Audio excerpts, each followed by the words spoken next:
Lokasi apa? Harta karun. Nah, itu dia. Ya. Oh. Harta karun. Berarti Nabi Khidir itu kan menguasai harta karun. Iya. Intinya kan Iya. di apa namanya di Uga Wangsit Siliwangi, nah kan kudu make amparan. Iya, kudu make amparan. Ya. Ya, Apa maksudnya amparan? Amparan itu artinya kudu ada dasar gitu. Harus ada pola yang sudah paten. Ya. Ya. Bocah Angon itu Nabi Khidir. Kemudian Pemuda berjenggot itu Nabi Musa.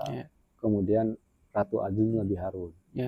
Dan Ratu Adil tidak harus punya hikmah yang hebat. Yang penting dia punya keberanian, jago berbicara.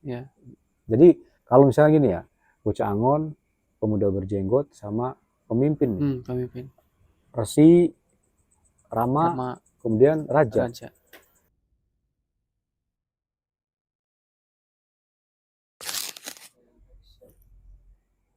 Assalamualaikum warahmatullahi wabarakatuh. Waalaikumsalam warahmatullahi wabarakatuh. Para Anda semuanya dimanapun Anda berada, kembali lagi bersama kami, saya Topik dan keluarga jati kita, Aisyah. Gimana kabarnya? Alhamdulillah.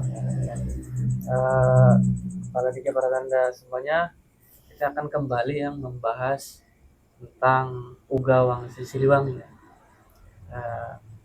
Yang akan saya bahas itu tentang ini ya, sosok-sosok yang ada di Uga Wangsit Siliwangi itu.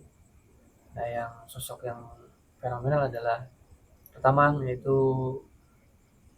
Pemuda berjenggot, terus Bocah Angon, dan juga Ratu Adil. Dia bilang itu. Terus itu kalau menurut Kang sendiri, sebenarnya Pemuda berjenggot itu apakah istilahnya orang dari luar pulau kita gitu kan, gitu. Atau nah terus juga Budak Angon ini apakah sama kayak dulu contohnya Nabi Isa memang seperti gembala gitu kan. Terus juga nah ini Ratu Adil ini siapa gitu, atau pemimpin apa seperti apa? Kenapa ada bahasa Teang Kudia budak canggotan? Ya. Ngapain suruh nyari budak canggotan itu? Kalau dicari itu buat diapain? Ya. Terus kemudian pantona batu satangtungan gitu. Terus kemudian ada ciri-cirinya kan. Nah itu untuk apa? Untuk apa dicari itu, untuk apa? Ya. Kalau hanya sekedar mencari itu untuk mendapatkan ilmu, untuk saat ini ilmu itu pebalatan. Di internet dan lain-lain kan banyak. Ya, berarti ada hal yang sangat berharga kan. Yang ada dipegang sama yang namanya budak canggotan. Dan juga Bocah Angon itu. Kemudian ada lokasi Lebak Cawene. Nah, Lebak Cawene itu di mana kan? Opik tahu nggak?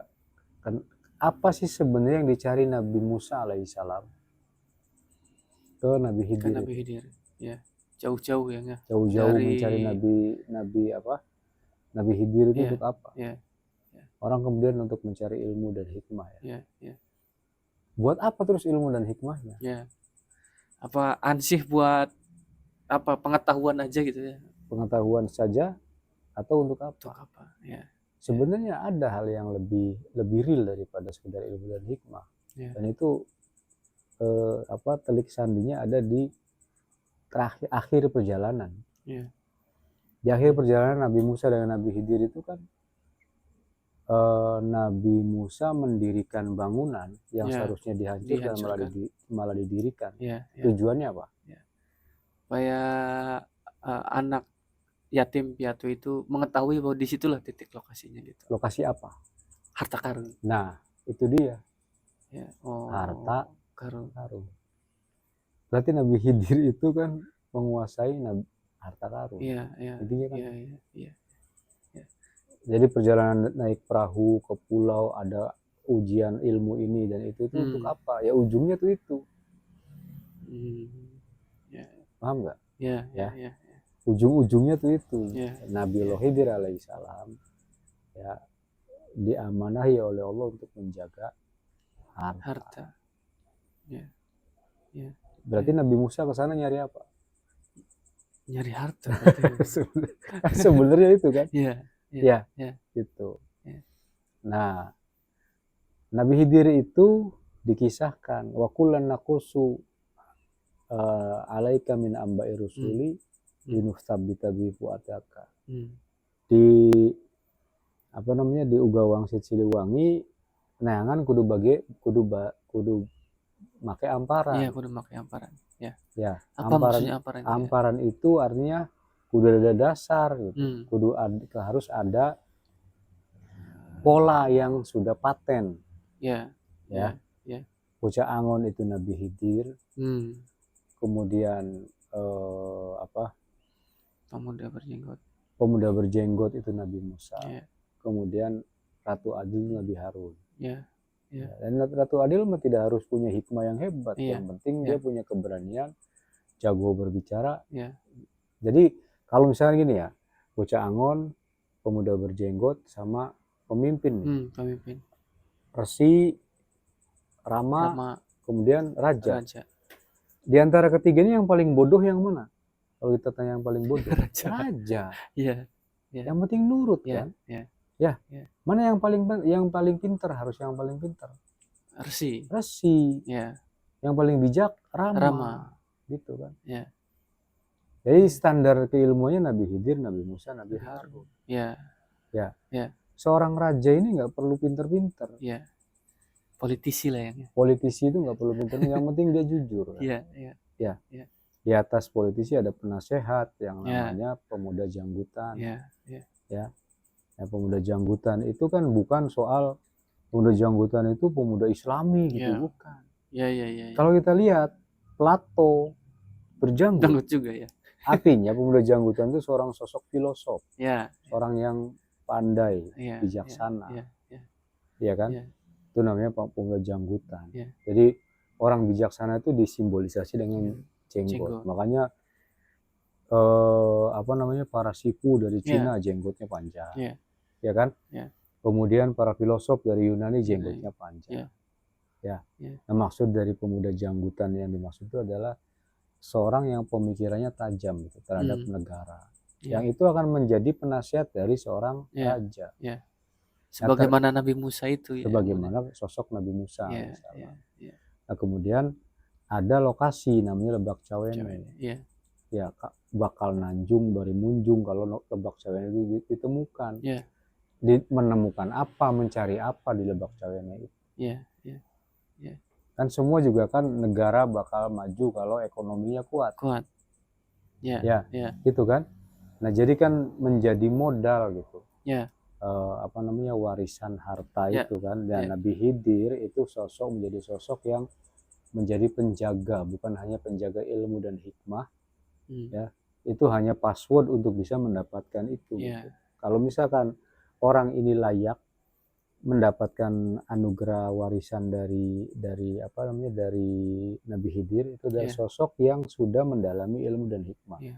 Kayak Nabi Sulaiman, dia layak mewarisi kekayaan dan kerajaan dari Allah Subhanahu wa taala. Itu karena sudah belajar hikmah kepada Nabi pada ayahnya sendiri. Jadi orang-orang yang layak mendapatkan harta itu yang melimpah, yang sampai ke level harta negara lah gitu. Harta untuk level sebuah negara itu adalah orang yang secara ilmu dan hikmah itu sudah layak. Gitu kan. Nah, inilah maksudnya gitu. Jadi kenapa teangku dia pemuda janggotan, kemudian Lebak Cawene, kemudian bocah Angon itu dicari, usaha di teang. Ku Ratu Adil, gitu kan? Yang akan menemukannya itu adalah Ratu Adil.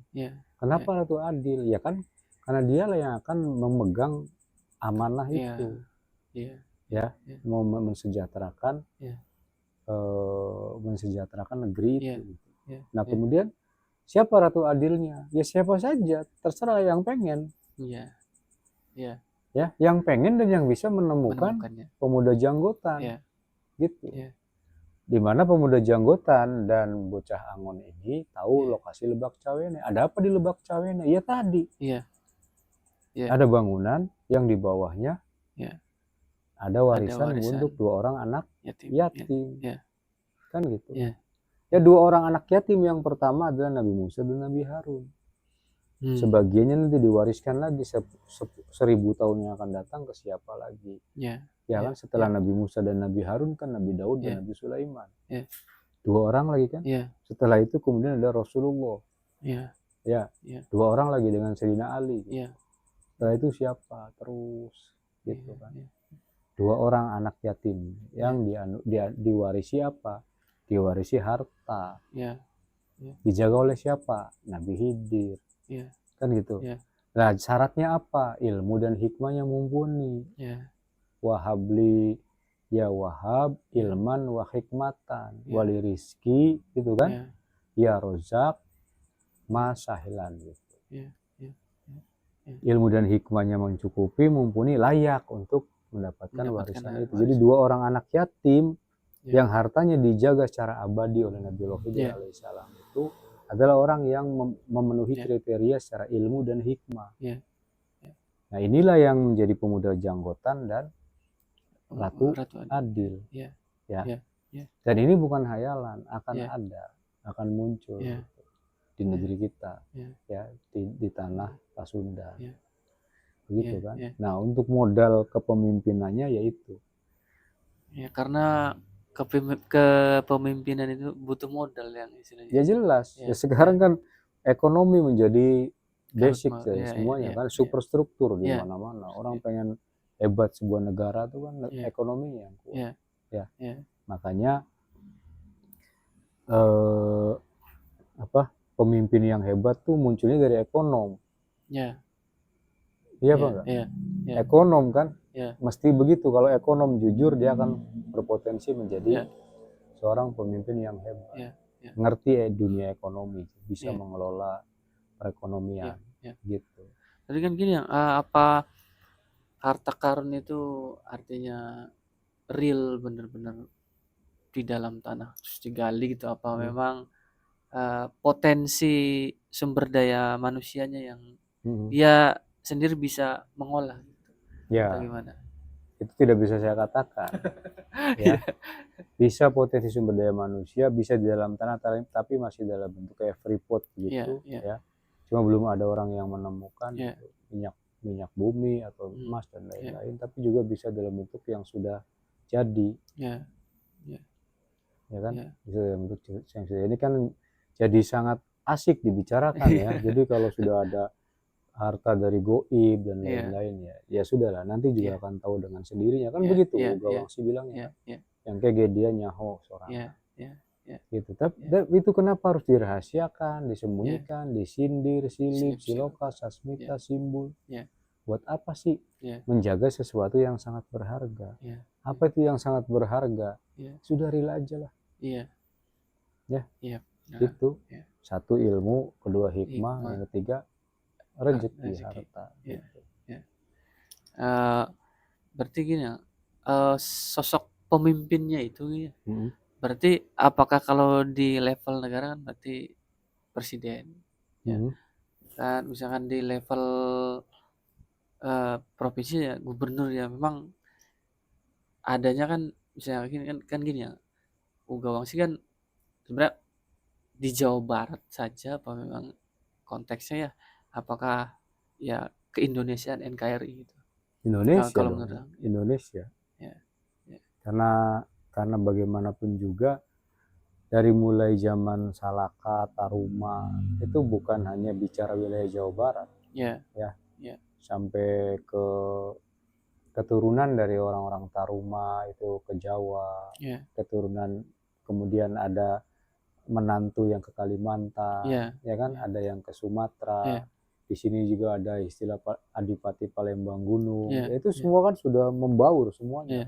Dari Sunda ke Sumatera, dari Sunda ke Jawa, dari Sunda ke Kalimantan, yang ke Sulawesi.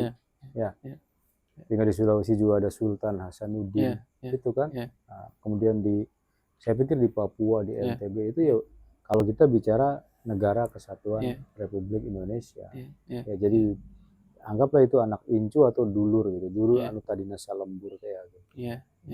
Jadi kita tidak lagi bicara mengenai Jawa Barat, bukan. Ya, tapi mengenai negara kesatuan Republik Indonesia. Nah, gini, pemuda berjenggot itu berarti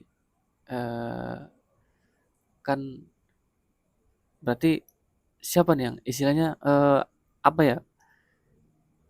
Kan apa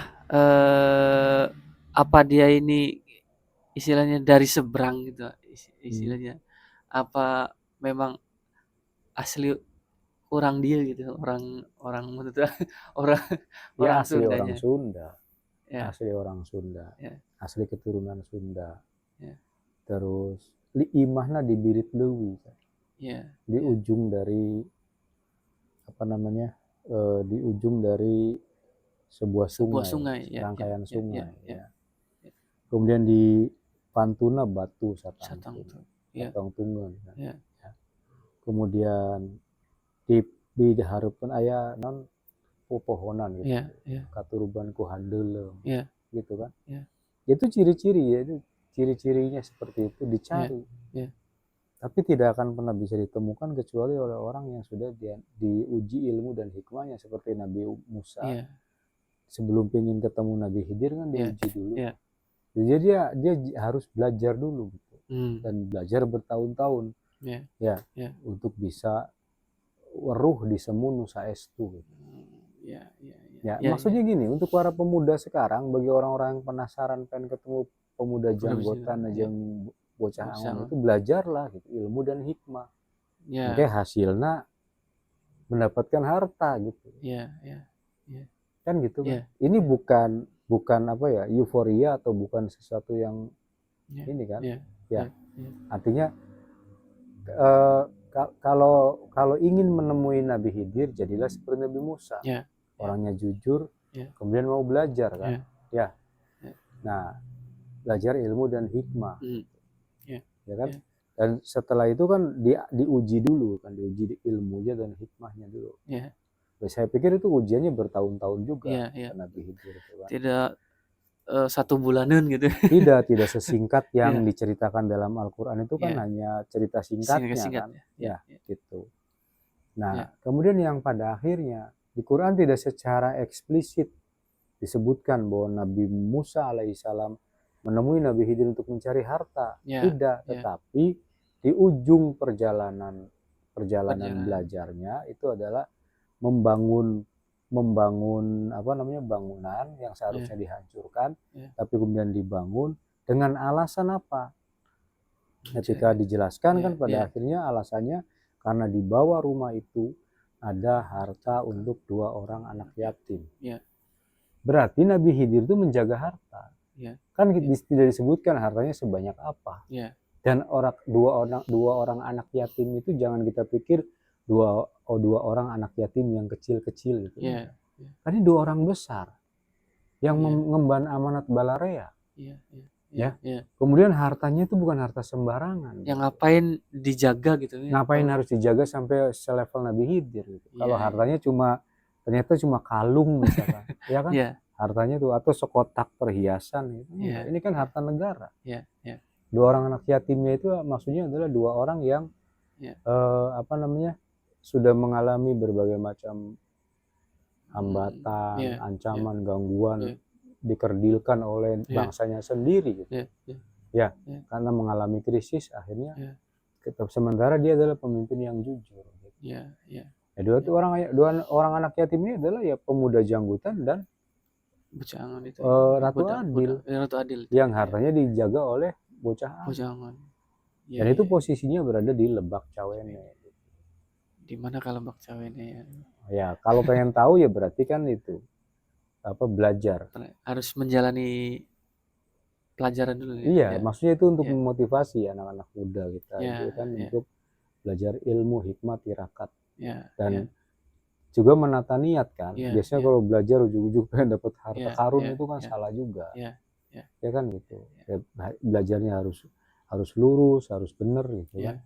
Nanti ujung-ujungnya ada berkah gitu. Ya itu sebenarnya gambaran yang kadang kita sering kayak lupa gitu. Ya, buat apa sih Nabi Musa itu belajar ke Nabi Khidir tuh? Setelah perahunya dilubangi, ngelihat anak kecil dibunuh, terus ujung-ujungnya harus membangun bangunan yang harusnya dirobohkan gitu, karena sang majikan ingin itu dirobohkan. Tapi sama Nabi Khidir itu malah dibangun. Dan ternyata alasannya itu karena itu di ujung perjalanan kan, alasannya itu adalah karena di bawahnya ada harta. Ya, harta untuk 2 orang anak yatim gitu. Gitu kan? Nah, itulah berarti tugas Nabi Khidir selain menjaga ilmu dan hikmah, itu juga menjaga harta itu gitu. Ya, selama ini kan yang kita pahami kan cuman kisah itu sebagai pelajaran untuk guru dan murid aja gitu. Iya, begitu aja ya, bisa semua juga kan bisa dibuka. Ya, dan kita juga harus belajar itu dulu sebelum soal yang duniawi kan. Tetapi kan Mr. Topik tahu bahwa kisah Imam Mahdi di akhir zaman itu apa yang dilakukan Imam Mahdi? Imam Mahdi itu kan hartanya luar biasa. Ya, bahkan dibagi-bagikan ke umat. Berarti beliau perbendaharaan hartanya luar biasa. Nah, sekarang yang menjaga hartanya Imam Mahdi itu siapa? Sejak zaman Nabi Sulaiman, Nabi Daud kan, nanti ujung-ujungnya dipakai sama Imam Mahdi. Itu siapa yang menjaga? Gitu kan? Nah, itu jadi ini terkait gitu. Setiap orang yang mengemban amanat Balarea pasti Allah modali kan. Ya, supaya bisa memakmurkan negara itu. Gitu. Nah, itu disebut dengan harta amanah. Ya, harta amanah yang dijaga oleh Nabi yang menjaga keabadian gitu. Nabi Khidir alaihissalam. Kan gitu. Dan itu sangat-sangat misterius, sangat-sangat ya misterius lah. Ya. Nah, ini dipahami oleh karuhun kita. Ya. Jadi teang kudia budak janggotan gitu. Nah, terus tapi sudah tidak ada, dia pergi ke Lebak Cawene kan gitu kan. Nah, terus ciri rumahnya ini gitu. Ya tinggal kalau Mr. Topik penasaran carilah. Kalau mau penasaran, tapi yang menurut saya itu mah nggak usah dipenasarani, tapi yang penting memahami polanya. Jadi orang yang layak bertemu dengan Nabi Khidir alaihissalam itu orang yang sekelas Nabi Musa gitu. Yang mau belajar dan mau ditegur oleh Allah ketika dia merasa bahwa yang paling pintar gitu. Nah, inilah kemudian akan Nabi Musa sendiri ketemu Nabi Khidir, tentu tujuannya bukan harta. Tujuannya adalah ilmu, hikmah kan. Tetapi kemudian pada akhirnya dikasih gitu. Harta itu efek aja gitu sebagai berkah, ya gitu kan. Ya mungkin segitu dulu ya. Nanti kita akan buka rahasia-rahasia lainnya. Jangan dibuka semua. Atau jangan dibuka semua, hanya beberapa semuanya lah. Tafsirnya aja Baladika Partana semuanya. Ya mungkin itu saja. Terima kasih ya. Mohon maaf juga bila ada salah-salah kata bagi pertanda semuanya. Jangan lupa like, komen, dan subscribe ya. Mudah-mudahan materi ini bermanfaat buat Baladika Partanda semuanya. Billahi taufiq wal hidayah. Assalamualaikum warahmatullahi wabarakatuh. Waalaikumsalam warahmatullahi wabarakatuh. Bincang ganji.